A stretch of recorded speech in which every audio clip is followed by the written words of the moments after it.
The same speech confusions have been reported for bilingual children, Cardozo, and here we have the citations for the APA style, and you separate them with the semicolon, comma, after name but before the date.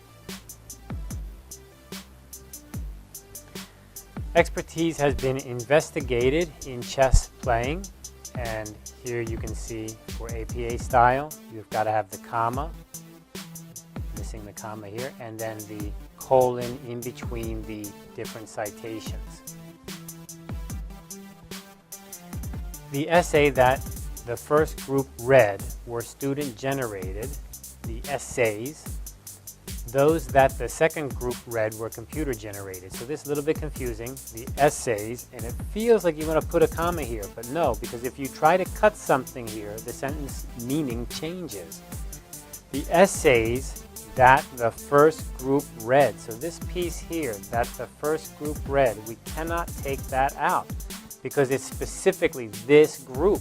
If you took this out, then you would say the essays were student-generated. That's true, but it's only the first group that were student-generated. So it's a very specific. It cannot have two commas. The different methodologies have resulted in the same outcome. Constraining the alternatives results in faster solutions but poor transfer. So here we have the example of a dash, and a dash will explain this last little bit or change the tone in the sentence, change something. But in this case, what we're doing is we're adding information to make it more clear, and in fact, we have two independent sentences. And if you have two independent sentences and you're just trying to put them together, remember you can use the colon with the capital. Again, I would suggest you just keep them separate sentences is the easiest way to take care of that. But you can put two sentences together. It's a way to put two ideas close just to show these two ideas fit together. Don't do it too much though. For the three types of training, the proportions of new, old solutions were 1 to 3, 1 to 7, and 1 to 20 respectively. So here we have the comma, and. So it's a very easy list. The order of preference for partners was as follows: adult female, child female, child male, and adult male. And what we have here is this colon with a capital A. We just looked at this. What does this mean? This means I have a sentence here, and I have a sentence here, and I'm going to put them together very closely. But that's not the case. We just have a sentence and then a list. And this list is explaining the details. So here we use a colon with no capital here. So remember, no space before the colon, one space after, and then not capital. The different immigrant groups, European, Jews, Hispanic, Catholics, and Asian Buddhists, have displayed different forms of assimilation. And so here we have the example of the dash. So the dash will set out this little piece of information here: European, Jews, Hispanic, Catholics, and Asian Buddhists. So this immigrant groups, I want to explain, what does this mean? How do I explain it? I use a dash. If it goes to the end of the sentence, then you just put a period at the end of the sentence. But if you want to write more, then you add another dash, and that means that it's over, finished, and then you go back to your sentence. So we can read this by skipping over the dash. The different immigrant groups have displayed different forms of assimilation. Perfect. That sentence makes sense.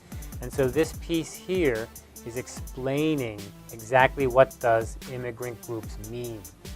If you only use the commas, it becomes very confusing. What is this doing? Is this listing something, or is this explaining something? Very hard to understand.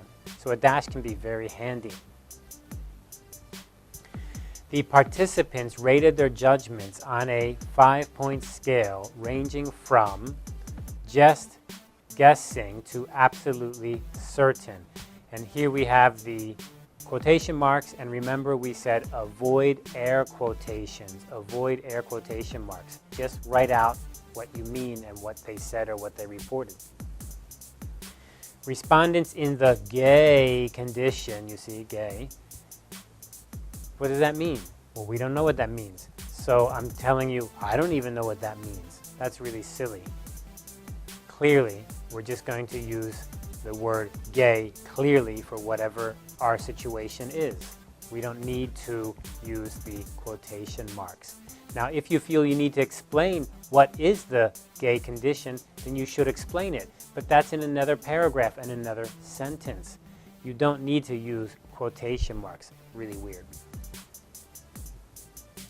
The term multivariate, again, same idea, is reserved for investigations that use multiple dependent variables. So here we have a statistical term, and what do? We use the air quotes. Bad idea. Just write it out very clearly, multivariate analysis. You don't need to say multivariate like it's some kind of special word, even though it is a technical word, but you don't need to do that. And here's another example. An attempt was made to breed vagabond rats. Okay. Now in this case, it's okay to use the quotation marks. Why? Because the rats are the subject of our test. We're giving some of the rats a special name. The name is vagabond. Vagabond has a special meaning. It's about people who are poor and go begging for money. So these rats must be begging for food somehow.